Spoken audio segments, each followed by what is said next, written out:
up? Rayquaza here, back from the top of my Pokemon Emerald walkthrough, and this time I'm going to be taking on the Elite Four's Drake, and he is by far the hardest of the Elite Four, in my opinion anyway. He's got, his highest is level 55, so,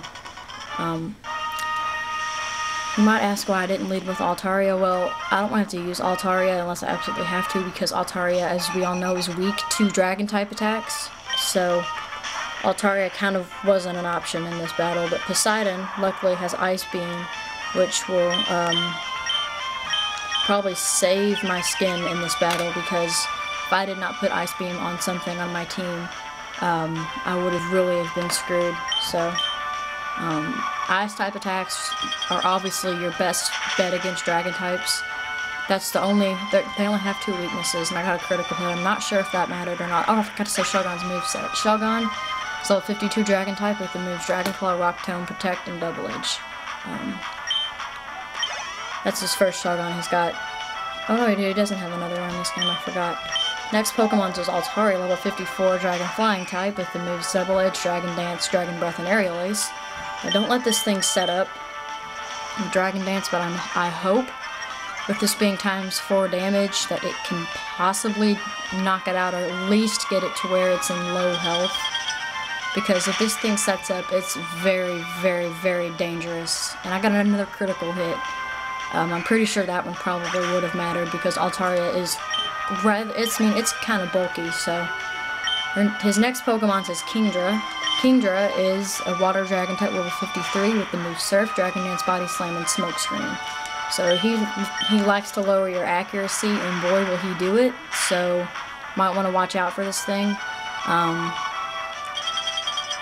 But it's just like Wands, you know, it has the same weaknesses to Dragon, and I got 3 critical hits in a row. Dragon is its only typing weakness, unfortunately, so just hit it with your strongest attacks, and you should be able to knock it out pretty smoothly. Kingdra's not the bulkiest thing in the world, but it's also nothing to underestimate. So it's just going to go for a Surf, and I don't know why it keeps using Dragon Dance whenever none of its moves, except Aerial Ace, wait, no, none of its moves except for Body Slam are physical-based attacks, but I'm actually going to switch here to my Altaria, because his Kingdra's not really too threatening to me right now, so I'm just going to switch to Altaria and Dragonfly, because it doesn't, I mean, like, I'm seriously not scared of this thing at all.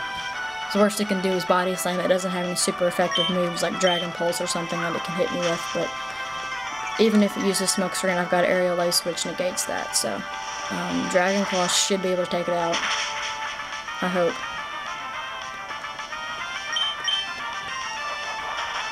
Body Slam's it's gonna hurt, but I don't think it's gonna KO. But it did paralyze me, but hopefully Fluffy will still be able to hit and take out the Kingdra, so if you're using a Dragon type Pokemon, that Kingdra you should be able to take it out with that, because it doesn't have any offensive threatening moves. Next Pokemon is Flygon. It is a ground flying type level 53 with the moves Flamethrower, Dragon Breath, Earthquake, and Crunch.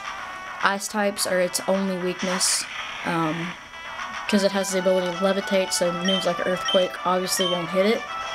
And it's all-out offense. I mean, there's nothing. He's not playing around with that, so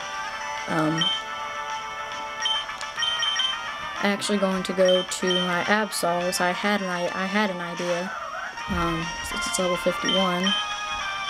Just Shadow Ball. So I think I can, pretty confident I can leave an Earthquake. Just go for a Shadow Ball and just put as much damage on it as I can with my Swampert gone. That doesn't really make things easy, but his special defense is falling. That's probably the main reason I think I even switched into Absol, was just as Death Fodder to kind of get a special defense down as low as I could, so I could switch into Swampert and knock it out. So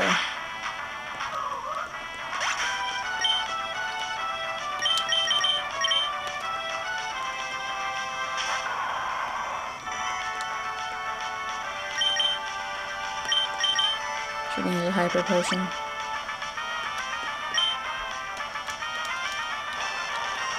And it uses Earthquake. It only has 10 Earthquakes, so if you can withstand a couple of them, you should be able. And why did I use Surf? I meant to hit Ice Beam.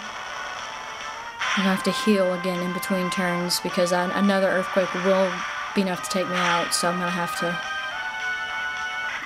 ended up taking the Flygon out. Well, that was handy. His last Pokemon is his Salamence. Salamence is a Dragon Flying type, level 55. Sorry about that, my camera ran out of space again, so move this.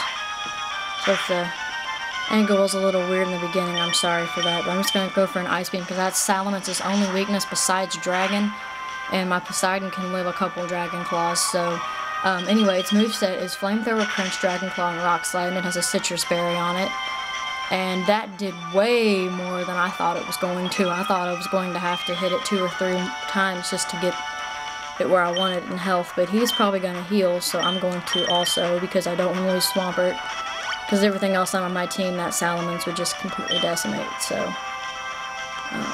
I know for a fact it can live 2 Earthquakes, 2 Dragon Claws unless it gets critical hit.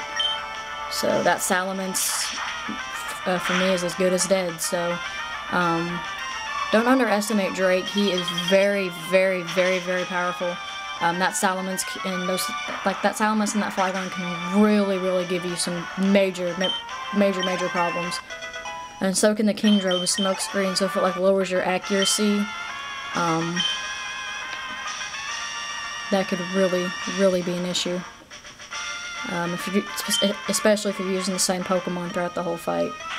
But Drake in this whole Elite Four wasn't really too challenging for me, so next time we will be fighting the Hoenn Champion.